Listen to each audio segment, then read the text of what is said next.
kasih atas kesempatannya yang diberikan kepada saya untuk menjelaskan tugas proposal. Sebelum saya menjelaskan, saya perkenalkan nama. Saya Wakaya, Stambuk R1 B118044. Judul proposal: penurunan kadar besi, mangan, dan kesadaran pada air sumur bor dengan metode filtrasi menggunakan karbon aktif sekam padi atau serelia.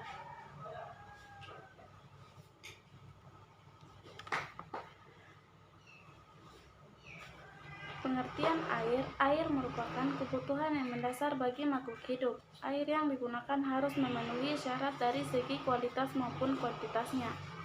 Secara kualitas, air harus tersedia pada kondisi yang memenuhi syarat kesehatan yang dapat ditinjau dari aspek fisika, kimia, dan biologi. Air yang bersih adalah air yang jernih, tidak berwarna, tawar, dan tidak berbau. Untuk itu, air bersih sangat diperlukan dalam mendukung berbagai macam kebutuhan dan aktivitas manusia sehari-hari. Semakin tumbuh penduduk, maka akan memberikan tekanan yang sangat besar terhadap jumlah sumber daya udara. Untuk daerah yang belum mendapatkan pelayanan air bersih dan PDAM, umumnya masyarakat memanfaatkan air yang berasal dari air sungai, air hujan, sumur bor, dan sumur air lainnya.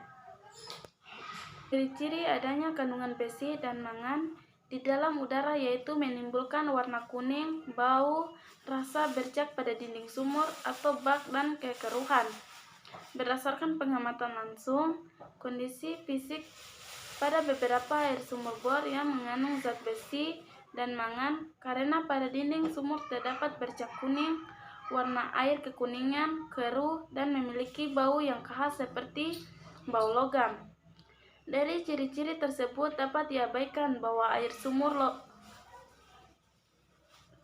bor yang digunakan oleh masyarakat memiliki kadar kandungan besi, mangan, dan kesadaran yang tinggi.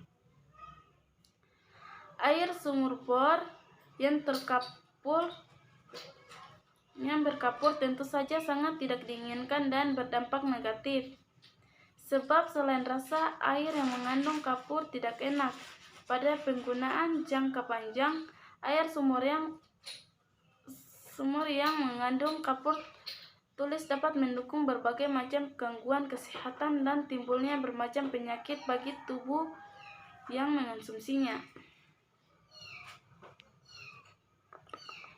Tujuan penelitian ini yaitu mengetahui ketebalan karbon aktif sekam padi terhadap penurunan kadar besi, mangan, dan kesadaran pada air sumur bor.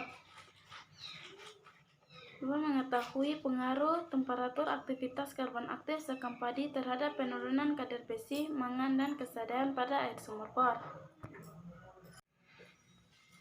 Sekam padi dikategorikan sebagai biomasa yang dapat digunakan untuk berbagai kebutuhan seperti bahan baku industri, pakan ternak, dan energi atau bahan bakar maupun sebagai adsorpsi pada logam-logam berat. Sekam tersusun dari jaringan serat-serat selulosa yang mengandung banyak silika dan bentuk serabut-serabut yang sangat keras. Pada keadaan normal, sekam padi berperan penting melindungi biji beras dari kerusakan yang disebabkan oleh serangan jamur. Untuk memaksimalkan limbah sekam padi yang perlu dicari alternatif lain yang lebih bermanfaat. Salah satu yaitu mengolah sekam padi menjadi arang aktif. Pada umumnya, karbon aktif digunakan sebagai bahan penyerap dan penjernih. Dalam jumlah kecil juga digunakan sebagai katalisator. Karbon aktif juga telah digunakan secara luas dan industri kimia seperti pada industri makanan dan minuman serta farmasi. Karbon aktif merupakan bahan yang multifungsi di mana hampir sebagai besar telah digunakan oleh berbagai jenis industri selain pangan.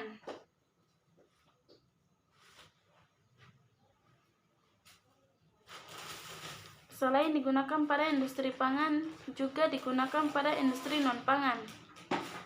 Pada industri non-pangan ini karbon aktif digunakan untuk untuk zat cair, pengolahan ampas, pengolahan pupuk, pengolahan emas, serta pemurnian minyak goreng dan glukosa.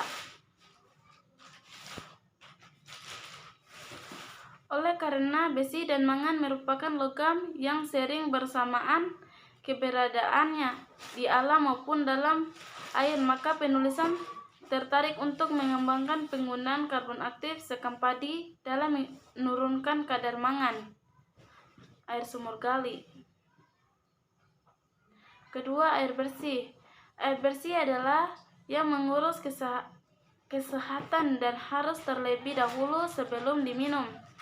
Sedangkan air minum adalah air yang memenuhi syarat kesehatan dan dapat langsung diminum atau digunakan sebagai air bersih.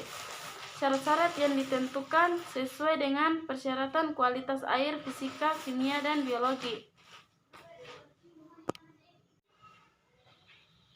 3. Sumur bor. Sumur bor dibuat dengan cara mengebor tanah dengan bor vidya atau bor intan. Diameter sumur bor biasanya 4-5 redup dengan kedalaman lebih dari sumur gali.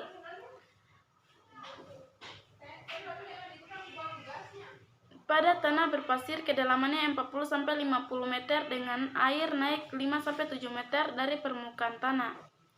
Pada tanah liat atau pada kedalaman sumur 40-60 meter dengan air naik 7 meter dari permukaan tanah.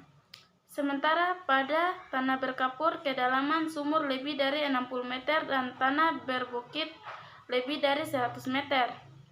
Air dari sumur bor sejuk dan jernih, relatif tidak pencemaran air, serta mengandung bakteri dan alergi lebih sedikit dibandingkan dengan air sumur gali.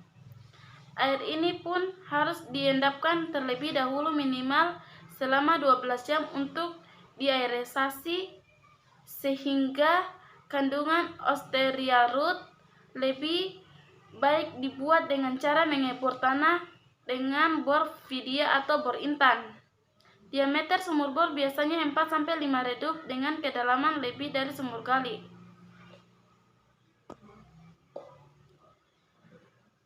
Pada tanah berpasir, kedalamannya 40-50 meter dengan air naik 5-7 meter dari permukaan tanah.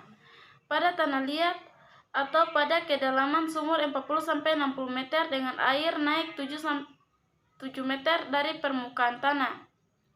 Sementara pada tanah berkapur, kedalaman sumur lebih dari 60 meter dan tanah berbukit lebih dari 100 meter. Air dari sumur bor sejuk dan jernih, relatif tidak pencemaran air serta mengandung bakteri dan alergi lebih sedikit dibandingkan dengan air sumur gali. Air ini pun harus diendapkan terlebih dahulu minimal selama 12 jam untuk diaerisasi sehingga kandungan Osteria lebih baik.